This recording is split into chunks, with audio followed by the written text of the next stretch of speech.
श्रीगणेशपञ्चरत्नस्तोत्र मुदाकरात्तमोदकं सदा विमुक्तिसाधकं कलाधरावतंसकं विलासिलोकरञ्जकम् अनायकैकनायकं विनाशिते भदैत्यकं नताशुभाशुनाशकं नमामि तं विनायकं न तेतरातिभीकरं नवोदितार्कभास्वरं नमत्सुरारिनिर्जरं नताधिकापदुर्धरं सुरेश्वरं निधीश्वरं गजेश्वरं गणेश्वरं महेश्वरं तमाश्रये परात्परं निरन्तरं समस्तलोकशङ्करं निरस्तदैत्यकुञ्जरं तरेतरोदरं वरं वरेभवक्त्रमक्षरं कृपाकरं क्षमाकरं मुदाकरं यशस्करं नमस्करं नमस्कृतां नमस्करोमि भास्वरम् अकिञ्चनार्तिमार्जनं चिरन्तनोक्तिभाजनं पुरारिपूर्वनन्दनं सुरारिगर्वचर्वणं प्रपञ्चनाशभीषणं धनञ्जयादिभूषणं कपोलदानवारणं भजे पुराणवारणं नितान्तकान्तदन्तकान्तिमन्तकान्तकात्मजम् अचिन्त्यरूपमन्तहीनमन्तराय कृन्तनं हृदन्तरे निरन्तरं वसन्तमेव योगिनां तमेकदन्तमेव तं विचिन्तयामि सन्ततं महागणेशपञ्चरत्नमादरेण योऽन्वहं प्रगायति प्रभातके हृदि स्मरन् गणेश्वरम् अरोगतामदोषतां सुसाहितिं सुपुत्रतां समाहितायुरष्टभूतिमभ्युपैति सोचिरात् मुदाकरात्तमोदकं सदा विमुक्तिसाधकं कलाधरावतंसकं विलासिलोकरञ्जकम्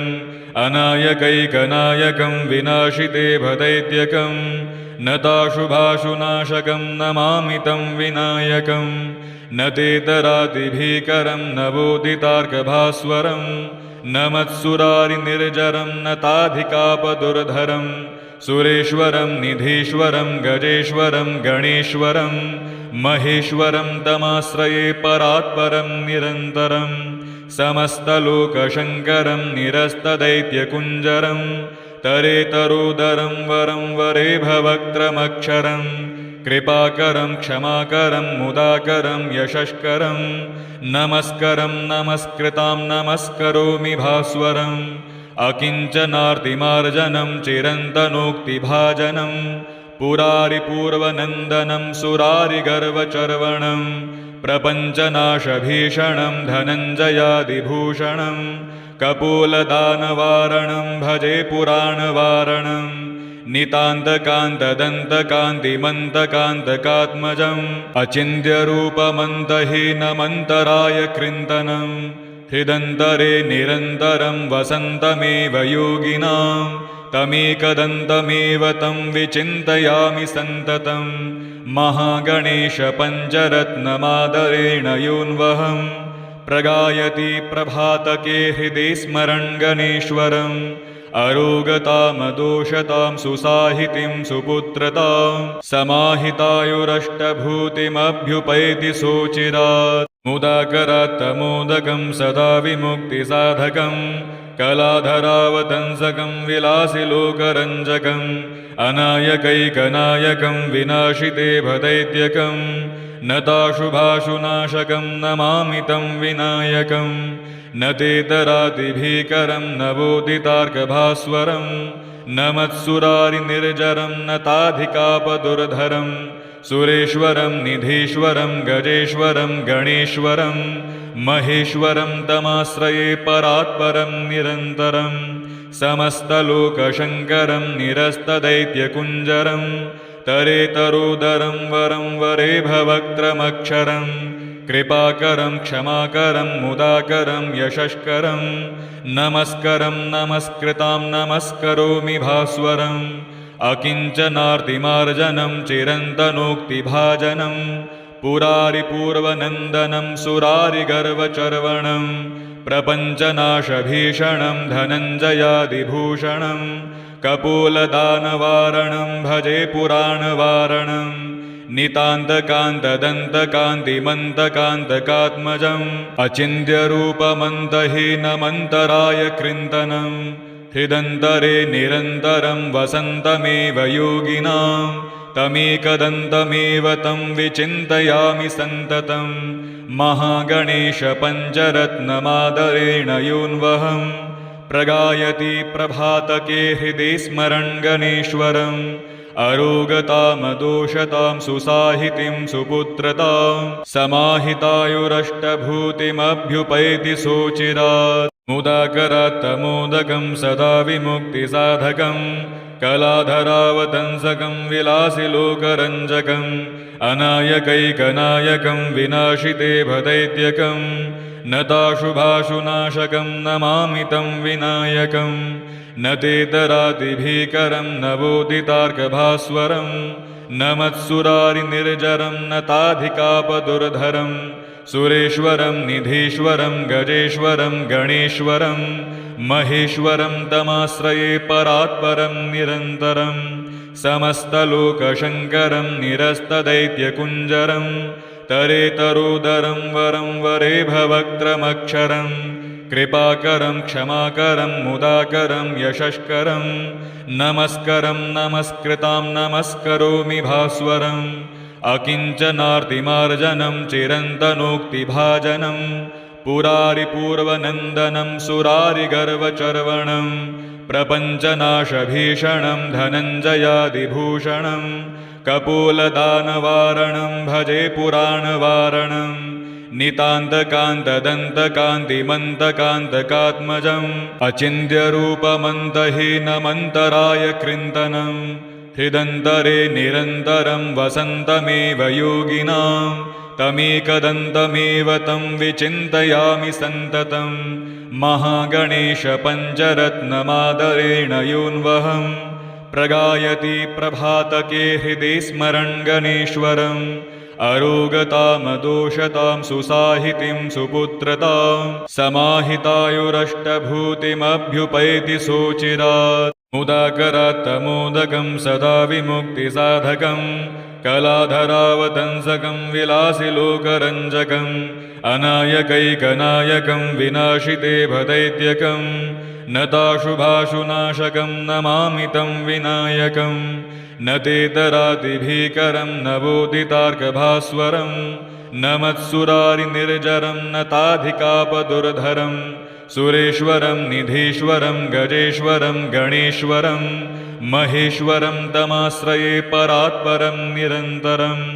समस्तलोकशङ्करं निरस्तदैत्यकुञ्जरं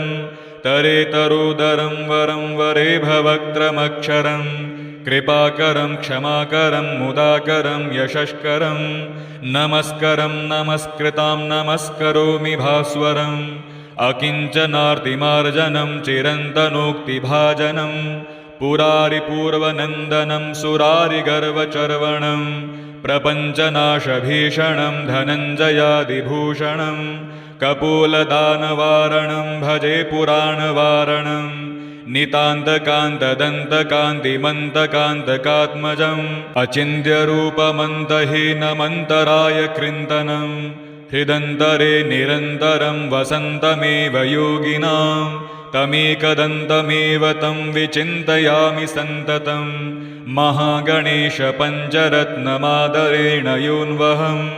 प्रगायति प्रभातके हृदि स्मरन् गणेश्वरम् अरोगतामदोषतां सुसाहितिं सुपुत्रतां समाहितायुरष्टभूतिमभ्युपैति सोचिरात् मुदाकरात्तमोदकं सदा विमुक्तिसाधकं कलाधरावतंसकं विलासिलोकरञ्जकम्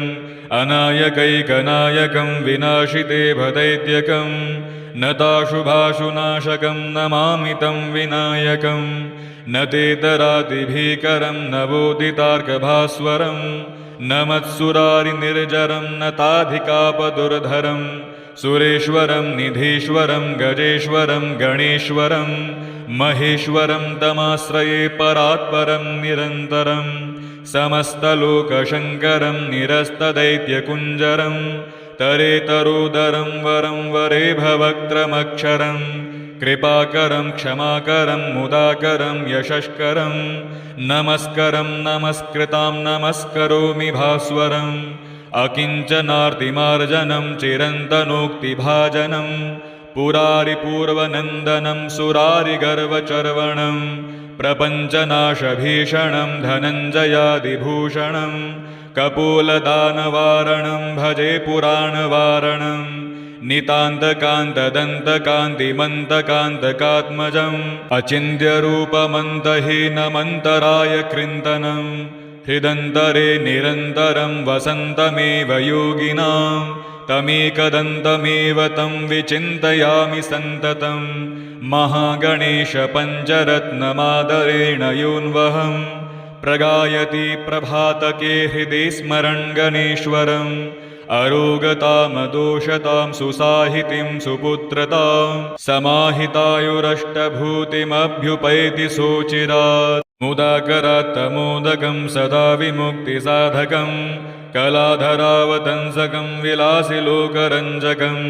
अनायकैकनायकं विनाशितेभदैत्यकं नताशुभाशुनाशकं नमामि तं विनायकं न तेतरातिभीकरं नवोदितार्कभास्वरं न मत्सुरारिनिर्जरं न ताधिकापदुर्धरं सुरेश्वरं निधीश्वरं गजेश्वरं गणेश्वरं महेश्वरं तमाश्रये परात्परं निरन्तरं समस्तलोकशङ्करं निरस्तदैत्यकुञ्जरं तरेतरोदरं वरं वरेभवक्त्रमक्षरं कृपाकरं क्षमाकरं मुदाकरं यशस्करं नमस्करं नमस्कृतां नमस्करोमि भास्वरम् अकिञ्चनार्तिमार्जनं चिरन्तनोक्तिभाजनं पुरारिपूर्वनन्दनं सुरारिगर्वचर्वणं प्रपञ्चनाशभीषणं धनञ्जयादिभूषणं कपोलदानवारणं भजे पुराणवारणं नितान्तकान्तदन्तकान्तिमन्तकान्तकात्मजम् अचिन्त्यरूपमन्तहीनमन्तराय कृन्तनं हृदन्तरे निरन्तरं वसन्तमेव योगिनां तमेकदन्तमेव तं विचिन्तयामि सन्ततं महागणेशपञ्चरत्नमादरेण योऽन्वहं प्रगायति प्रभातके हृदि स्मरन् गणेश्वरम् अरोगतामदोषतां सुसाहितिं सुपुत्रतां समाहितायुरष्टभूतिमभ्युपैति सोचिरात् मुदाकरात्तमोदकं सदा विमुक्तिसाधकं कलाधरावतंसकं विलासिलोकरञ्जकम् अनायकैकनायकं विनाशितेभदैत्यकं नताशुभाशुनाशकं नमामि तं विनायकं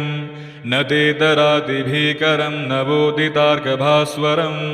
न मत्सुरारिनिर्जरं न ताधिकापदुर्धरं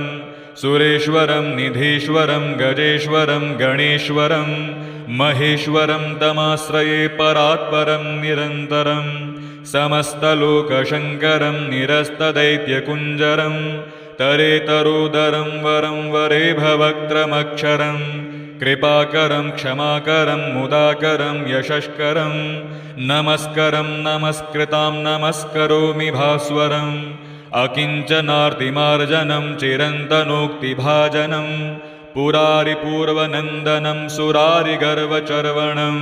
प्रपञ्चनाशभीषणं धनञ्जयादिभूषणं कपोलदानवारणं भजे पुराणवारणं नितान्तकान्तदन्तकान्तिमन्तकान्तकात्मजम् अचिन्त्यरूपमन्तहीनमन्तराय कृन्तनं हृदन्तरे निरन्तरं वसन्तमेव योगिनां तमेकदन्तमेव तं विचिन्तयामि सन्ततं महागणेशपञ्चरत्नमादरेण योऽन्वहं प्रगायति प्रभातके हृदि स्मरन् गणेश्वरम् अरोगतामदोषतां सुसाहितिं सुपुत्रतां समाहितायुरष्टभूतिमभ्युपैति सोचिरात् मुदाकरात्तमोदकं सदा विमुक्तिसाधकं कलाधरावतंसकं विलासिलोकरञ्जकम् अनायकैकनायकं विनाशितेभदैत्यकं नताशुभाशुनाशकं नमामि तं विनायकं न तेतरातिभीकरं नवोदितार्कभास्वरं न मत्सुरारिनिर्जरं न ताधिकापदुर्धरं सुरेश्वरं निधीश्वरं गजेश्वरं गणेश्वरं महेश्वरं तमाश्रये परात्परं निरन्तरं समस्तलोकशङ्करं निरस्तदैत्यकुञ्जरं तरेतरोदरं वरं वरेभवक्त्रमक्षरं कृपाकरं क्षमाकरं मुदाकरं यशस्करं नमस्करं नमस्कृतां नमस्करोमि भास्वरम् अकिञ्चनार्तिमार्जनं चिरन्तनोक्तिभाजनं पुरारिपूर्वनन्दनं सुरारिगर्वचर्वणं प्रपञ्चनाशभीषणं धनञ्जयादिभूषणं कपोलदानवारणं भजे पुराणवारणं नितान्तकान्तदन्तकान्तिमन्तकान्तकात्मजम् अचिन्त्यरूपमन्तहीनमन्तराय कृन्तनं हृदन्तरे निरन्तरं वसन्तमेव योगिनां तमेकदन्तमेव तं विचिन्तयामि सन्ततं महागणेशपञ्चरत्नमादरेण योऽन्वहं प्रगायति प्रभातके हृदि स्मरन् गणेश्वरम् अरोगतामदोषतां सुसाहितिं सुपुत्रतां समाहितायुरष्टभूतिमभ्युपैति सोचिरात् मुदाकरात्तमोदकं सदा विमुक्तिसाधकं कलाधरावतंसकं विलासिलोकरञ्जकम् अनायकैकनायकं विनाशितेभदैत्यकं नताशुभाशुनाशकं नमामि तं विनायकं न तेतरातिभीकरं नवोदितार्कभास्वरं न मत्सुरारिनिर्जरं न ताधिकापदुर्धरं सुरेश्वरं निधीश्वरं गजेश्वरं गणेश्वरं महेश्वरं तमाश्रये परात्परं निरन्तरं समस्तलोकशङ्करं निरस्तदैत्यकुञ्जरं तरेतरोदरं वरं वरेभवक्त्रमक्षरं कृपाकरं क्षमाकरं मुदाकरं यशस्करं नमस्करं नमस्कृतां नमस्करोमि भास्वरम् अकिञ्चनार्तिमार्जनं चिरन्तनोक्तिभाजनं पुरारिपूर्वनन्दनं सुरारिगर्वचर्वणं प्रपञ्चनाशभीषणं धनञ्जयादिभूषणं कपोलदानवारणं भजे पुराणवारणं नितान्तकान्तदन्तकान्तिमन्तकान्तकात्मजम् अचिन्त्यरूपमन्तहीनमन्तराय कृन्तनं हृदन्तरे निरन्तरं वसन्तमेव योगिनां तमेकदन्तमेव तं विचिन्तयामि सन्ततं महागणेशपञ्चरत्नमादरेण योऽन्वहं प्रगायति प्रभातके हृदि स्मरन् गणेश्वरम् अरोगतामदोषतां सुसाहितिं सुपुत्रतां समाहितायुरष्टभूतिमभ्युपैति सोचिरात् मुदाकरात्तमोदकं सदा विमुक्तिसाधकं कलाधरावतंसकं विलासिलोकरञ्जकम् अनायकैकनायकं विनाशितेभदैत्यकं नताशुभाशुनाशकं नमामि तं विनायकं न तेतरातिभीकरं नवोदितार्कभास्वरं न मत्सुरारिनिर्जरं न ताधिकापदुर्धरं सुरेश्वरं निधीश्वरं गजेश्वरं गणेश्वरं महेश्वरं तमाश्रये परात्परं निरन्तरं समस्तलोकशङ्करं निरस्तदैत्यकुञ्जरं तरेतरोदरं वरं वरेभवक्त्रमक्षरं कृपाकरं क्षमाकरं मुदाकरं यशस्करं नमस्करं नमस्कृतां नमस्करोमि भास्वरम् अकिञ्चनार्तिमार्जनं चिरन्तनोक्तिभाजनं पुरारिपूर्वनन्दनं सुरारिगर्वचर्वणं प्रपञ्चनाशभीषणं धनञ्जयादिभूषणं कपोलदानवारणं भजे पुराणवारणं नितान्तकान्तदन्तकान्तिमन्तकान्तकात्मजम् अचिन्त्यरूपमन्तहीनमन्तराय कृन्तनं हृदन्तरे निरन्तरं वसन्तमेव योगिनां तमेकदन्तमेव तं विचिन्तयामि सन्ततं महागणेशपञ्चरत्नमादरेण योऽन्वहं प्रगायति प्रभातके हृदि स्मरन् गणेश्वरम् अरोगतामदोषतां सुसाहितिं सुपुत्रतां समाहितायुरष्टभूतिमभ्युपैति सोचिरात् मुदाकरात्तमोदकं सदा विमुक्तिसाधकं कलाधरावतंसकं विलासिलोकरञ्जकम् अनायकैकनायकं विनाशिते भदैत्यकं नताशुभाशुनाशकं नमामि तं विनायकं न तेतरातिभीकरं नवोदितार्कभास्वरं न मत्सुरारिनिर्जरं न ताधिकापदुर्धरं सुरेश्वरं निधीश्वरं गजेश्वरं गणेश्वरं महेश्वरं तमाश्रये परात्परं निरन्तरं समस्तलोकशङ्करं निरस्तदैत्यकुञ्जरं तरेतरोदरं वरं वरेभवक्त्रमक्षरं कृपाकरं क्षमाकरं मुदाकरं यशस्करं नमस्करं नमस्कृतां नमस्करोमि भास्वरम् अकिञ्चनार्तिमार्जनं चिरन्तनोक्तिभाजनं पुरारिपूर्वनन्दनं सुरारिगर्वचर्वणं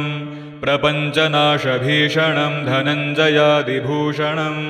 कपोलदानवारणं भजे पुराणवारणं नितान्तकान्तदन्तकान्तिमन्तकान्तकात्मजम् अचिन्त्यरूपमन्तहीनमन्तराय कृन्तनं हृदन्तरे निरन्तरं वसन्तमेव योगिनां तमेकदन्तमेव तं विचिन्तयामि सन्ततं महागणेशपञ्चरत्नमादरेण योऽन्वहं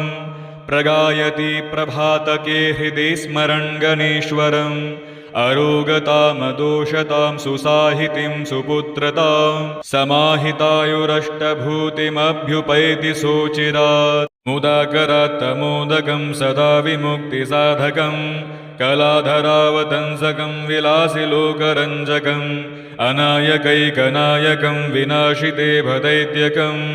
नताशुभाशुनाशकं नमामि तं विनायकं न तेतरातिभीकरं नवोदितार्कभास्वरं न मत्सुरारिनिर्जरं न ताधिकापदुर्धरं सुरेश्वरं निधीश्वरं गजेश्वरं गणेश्वरं महेश्वरं तमाश्रये परात्परं निरन्तरं समस्तलोकशङ्करं निरस्तदैत्यकुञ्जरं तरेतरोदरं वरं वरेभवक्त्रमक्षरं कृपाकरं क्षमाकरं मुदाकरं यशस्करं नमस्करं नमस्कृतां नमस्करोमि भास्वरम् अकिञ्चनार्तिमार्जनं चिरन्तनोक्तिभाजनं पुरारिपूर्वनन्दनं सुरारिगर्वचर्वणं प्रपञ्चनाशभीषणं धनञ्जयादिभूषणं कपोलदानवारणं भजे पुराणवारणं नितान्तकान्तदन्तकान्तिमन्तकान्तकात्मजम् अचिन्त्यरूपमन्तहीनमन्तराय कृन्तनं हृदन्तरे निरन्तरं वसन्तमेव योगिनां तमेकदन्तमेव तं विचिन्तयामि सन्ततं महागणेशपञ्चरत्नमादरेण योऽन्वहं प्रगायति प्रभातके हृदि स्मरन् गणेश्वरम् अरोगतामदोषतां सुसाहितिं सुपुत्रतां समाहितायुरष्टभूतिमभ्युपैति सोचिरात्